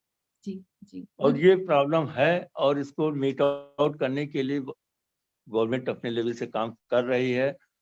और कहीं ना कहीं इसमें कई तरीके की प्रोसीजर प्रॉब्लम्स हैं, उसको एक दिन में भी मीट आउट नहीं किया जा सकता है, तो it will take time. But हम लोग इस बात पे सिंसियर रहते हैं कि हॉस्टिलिटी कम हो, हॉस्टिलिटी को रोका जाए और ज्यादा से ज्यादा कन्विक्शन हो सके, इस बात की कोशिश रहती है। जी जहाँ तक बात है कि एविडेंस की, तो एविडेंस कलेक्शन का काम इन्वेस्टिगेटिंग एजेंसी करती है। Investigating agency must be independent, और ये लॉ एंड ऑर्डर एजेंसी और इन्वेस्टिगेटिंग एजेंसी ये दोनों सेपरेट होनी चाहिए। पुलिस के पास इतना वर्क रहता है कि वो दोनों काम एक साथ एक समय में नहीं कर पाती हैं, जिससे कहीं ना कहीं मेरिट और क्वालिटी प्रभावित होती है। बिल्कुल खासकर उत्तर प्रदेश में ये है। बिल्कुल, आप बिल्कुल सही कह रहे हैं। As a matter of fact Delhi police में हम देखते हैं अक्सर कि एक एसआई इन्वेस्टिगेशन का अलग होगा और बाकी चीजों के लिए, so they basically compartmentalised in that sense. My last question, and after that I am going to open up for questions, so you can send your questions in the chat box. Please, my last question to Charu Pragya ma'am is that I just have a question which is very simple, Charu ma'am, about what do you think that what are the kind of changes we should make in procedural law and also with respect to Information Technology Act? So, I was listening to Sir giving all that information about how we should go about registering cyber crimes. The biggest challenge with cybercrime is that there are no geographical lines in place. So for any other crime, the distinction is very clear. The crime happened in India, the crime happened in Indonesia, America, and there is a way of coordinating between authorities. There's a way of going about in a very organized manner to identify where the culprit is. For cybercrime, there could be a crime which is happening right here in India against an Indian, but the culprit could be sitting somewhere else in the world. And many a times, our laws are not watertight and stringent enough to get that person to task here. And for this, we need more and more international cooperation. When we say the world is one village, I think this is what we mean, because this cooperation needs to be seamless for cybercrime to become mainstream. Another thing is that because it's such a new field, and a lot of our police force is not properly trained in IT and not properly trained with the way the internet works. And Sir was explaining about how the dark net works right in the beginning of this webinar. We need to have more training sessions for our police personnel, and the more we do that, I think more seamless investigating crime is going to be. See, the traditional crime, I think, is not going to rise as quickly as these new age crimes. And a lot of this we don't even understand. We don't know how they are coordinated, how they happen. The biggest crime scenes are also coordinated online now. So till our police personnel are not brought up to date with technology, with the way the IT laws function, and how we can make these complaints more watertight, we will be at a loss. There are provisions within our system, within our laws, to take people to task, but how many people know about it? So IT Act ek cheez hai, but can we use provisions of the IPC itself to make sure the culprit doesn't get off scot free? Because some suppose there is somebody who is being obscene or harassing me online, runs a Facebook page, for example. A simple complaint is only going to take down that Facebook page. How much does that help me in the long run? So the control has to be so much that this person understands that taking off a Facebook page is not sufficient.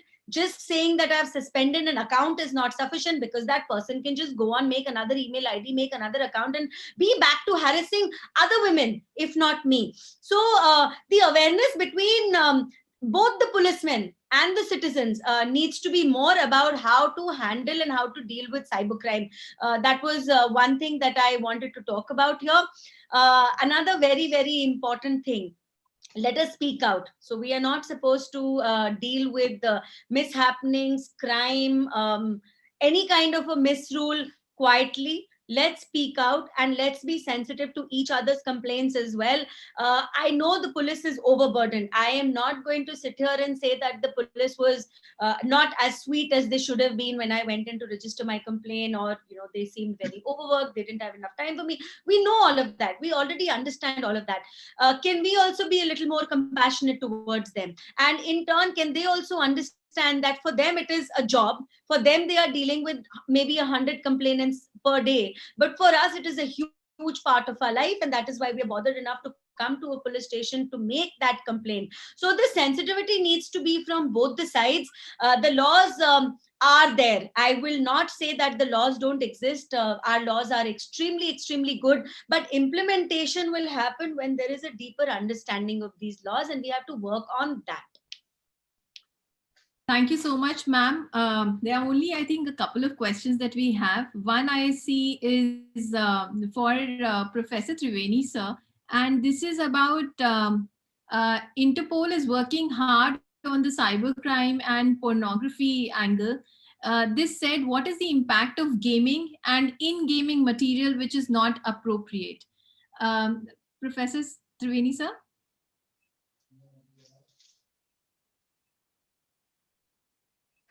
I think he's not there, is it?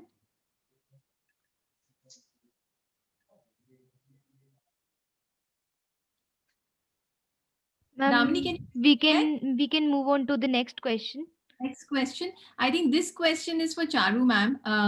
This is in actually Charu ma'am. The question is that somebody's made a reference here that I have question like for Charu ma'am has mentioned about salary and life of police officials. Hello. I think it is a comment or a question though. Ma'am, this is my question. Vikrant Bhadoria this side. Yes, please go ahead. Yeah, good evening, ma'am. Charu ma'am. Namaste, Vikrant ji. Ji bataiye. Okay. Ma'am, my question is like you had mentioned a befitting thing like the salary and life of the police officer. So I had a lot of conversation with the police officials as I do social works and all. So my question is, कोई ऐसा department है या कोई ऐसा organisation है जो इनकी salary और इनकी लाइफ के बारे में कभी कोई डेवलपमेंट इनिशिएट किया है?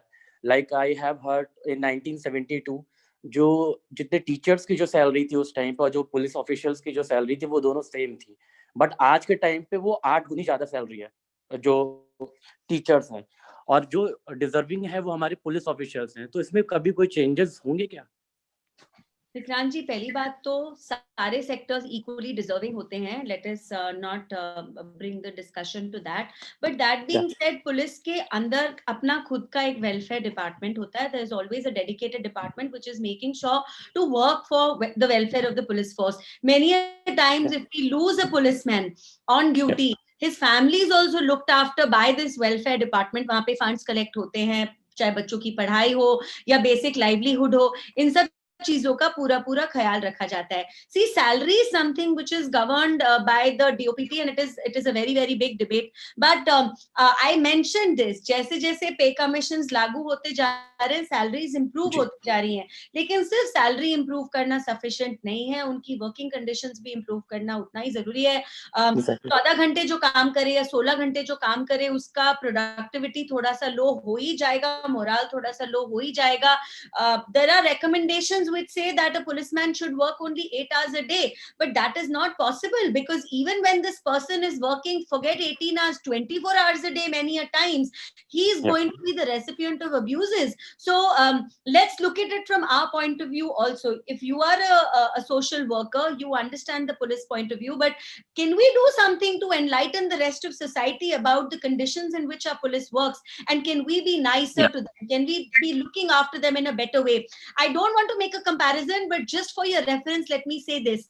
An army officer who is serving on the border, we lose double that number in the police force on duty while serving. But we will always talk about army personnel as martyrs, how much discussion there is about a policeman who loses his life on duty. So we have to make that also very much equal. In the police force, a friend of mine was just showing me a tweet and was just talking about one speech that Modi ji made. You know, in the army, the best officers are put in charge of training. The best officers go to the training colleges where they train the new generation of officers.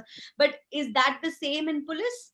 I don't think so. That is a mindset that needs to change. Your best men have to be preparing the next lot of officers for the country, because these officers will be going all over India and they'll be taking care of our country. They'll be taking care of law and order. We are comfortable sitting at home today. I know we continuously say, क्योंकि हमारे जवान border पे खड़े हैं, हम अपने घर में शांति से बैठे हैं. सच्चाई ये है कि आज की तारीख में हम अपने घर शांति से इसीलिए बैठे हैं. India is at peace. Let's remember that. And I'm not putting anyone down. But we also have to give due credit to people who maintain law and order every single day round the year in our cities. I totally agree. Thank you, Charu ma'am. Hello, ma'am. Now I will take up the questions and I'll ask the questions from the people. So the next question, which was asked by Niharika Trivedi. So the question was that, is there a way how we women can be more socially active / vocal while saving our personal data? That's for me. Should I take this question?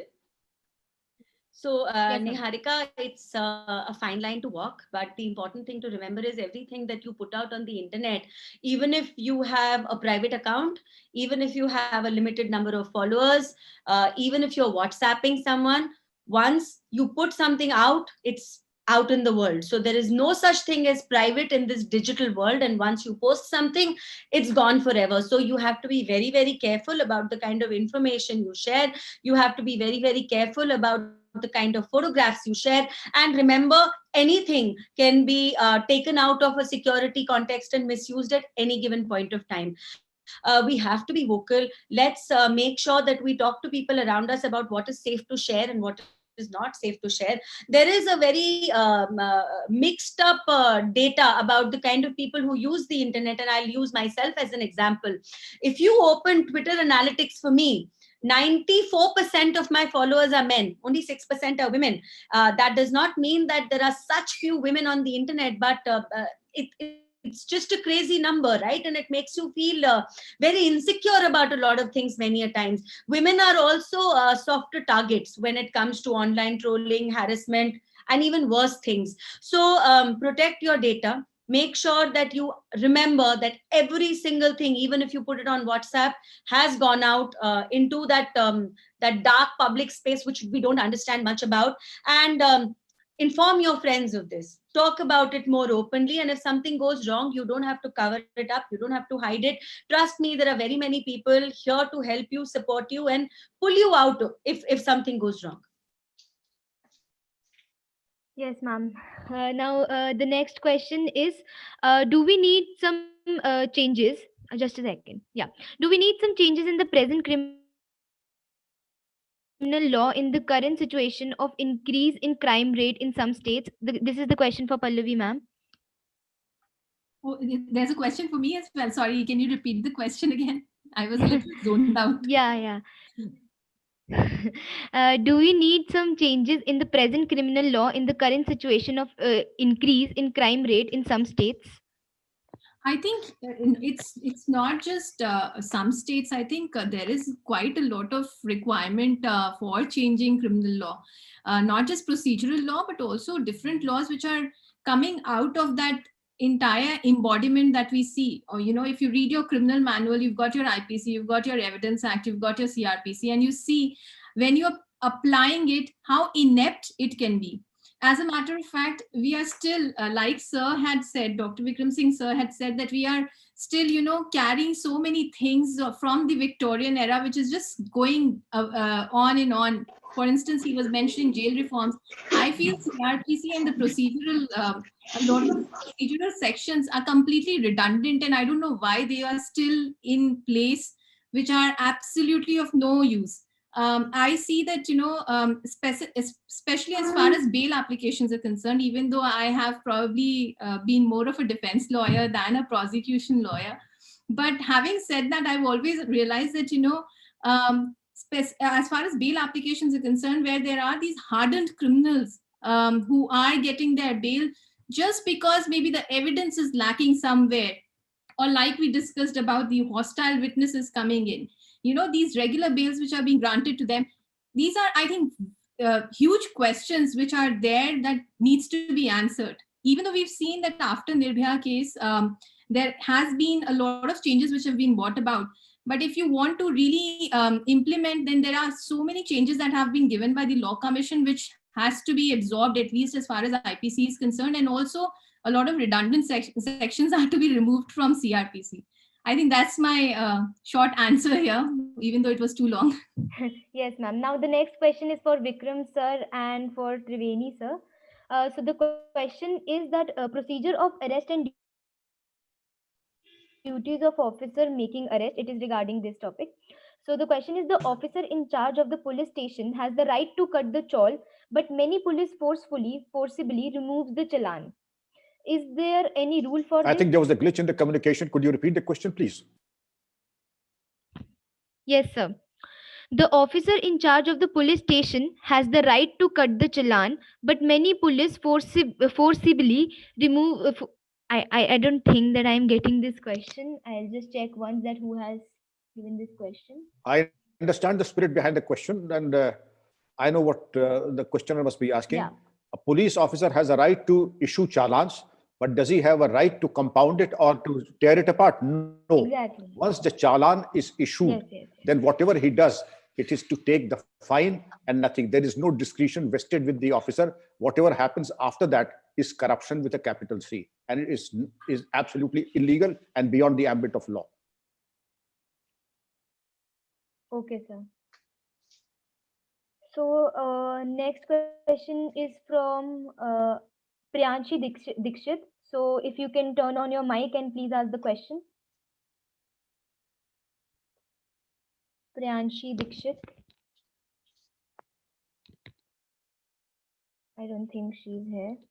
So the last question that I'll be taking, that is for everyone. So all the guest lists and panelists can give the answer for this. That are, what are the qualities to become an eminent member in legal field?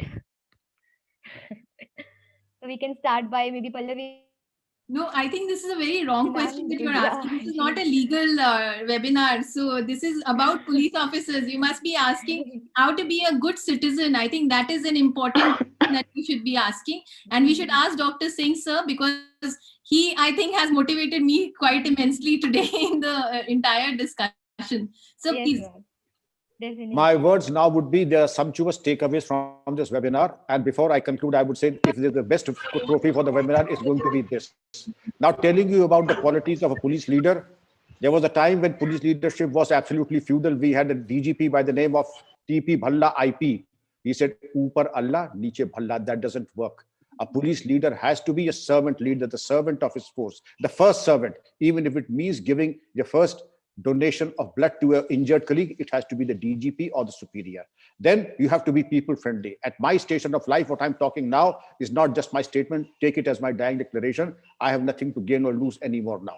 But if you're not people friendly, your biggest awards are not the medals that you get, but if you're successful in wiping off the tears of a widow, a destitute, or an orphan, that is the biggest reward. And you can sit and be at peace with yourself. Be people friendly, be the servant. God Almighty has given you a task. God has given opportunity to serve the poor people of this country and the mighty force and the wonderful force of which you are a servant leader. That is the quality. I never had the occasion to punish anyone in my career, yet they respected me as a father. Even today, after retirement, I get so much of mails and accolades. It overwhelms me and humbles me.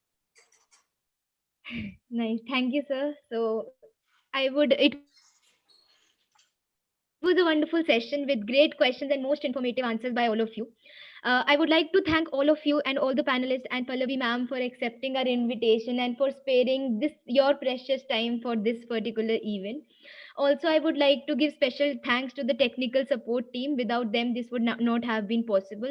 Also to the very good audience who have joined us in such a great number and asked so many good questions. One question is left. So, hello, yeah, who is this? Aisha Khatun, speaker. Okay. So she wanna ask one last question. So you will be the last question for this particular event. You can go on, Aisha. I have texted it all. Okay. My question is also left. Okay. We'll take we'll take your question too. So the question is, Aisha's question is that how to understand the mindset of a criminal and change his mindset. It is to all the dignitaries. So I'll make a small beginning if I have your whoever permission. wants to Sir will go be on able to first. tell you more. He probably has dealt with more criminals than we would have ever seen in our lives. May I, if I have your permission? The Yes, skillful sir, definitely. investigator is one who can get behind the eyeballs of the criminal. And it comes not by third degree. It does not come by being brutal. It comes by being empathetic, being scientific, being a half psychologist, and then reading the body language. What he says is relevant, but what he leaves unsaid is even more important. The body language in totality and the whole skillful of investigation that I've been taught. I was lucky to be at the feet of very skillful investigators, the best the country has produced. And they said, look very carefully into the eyes. Does he have shifty eyes? Is he clammy in the forehand? When you shake hands, is it sweating? There are so many telltale signs that the moment the person enters the interrogation room, you can tell whether he's guilty or innocent. That is the expertise and the sixth sense that gives you, and you can certainly find out by interrogation, by electronic surveillance, how much of truth or veracity is he speaking about, and how much is he trying to spin yarns. It is absolutely very simple for a skillful investigator to get to the bottom of the facts, what is the truth and what is falsehood. So the last question for this event, because now I won't take any of your time. So the last question is that it is for Charu ma'am. Ma'am, do you think that there should be a commission / department for mental health for policemen?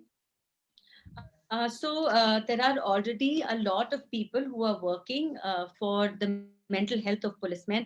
Many a times private organizations join hands with police forces in different states, in different cities, to train the policemen to take care of their minds and bodies in a better way, whether it is teaching them yoga, meditation, having a doctor on call available to them for both their mental and their emotional and their physical needs. So there is a lot of work which is being done, but like I said, there is no one rule for any of this, because policing is a state subject. So the way a policeman is treated in one state is going to differ with how he's treated in another state.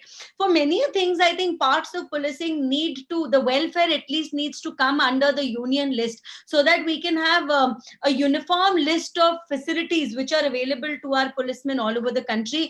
I was also saying that we have the IPS associations and how they are doing a lot of work for welfare on the ground, the welfare associations of different city polices, which are doing a lot of work to make sure policemen are looked after.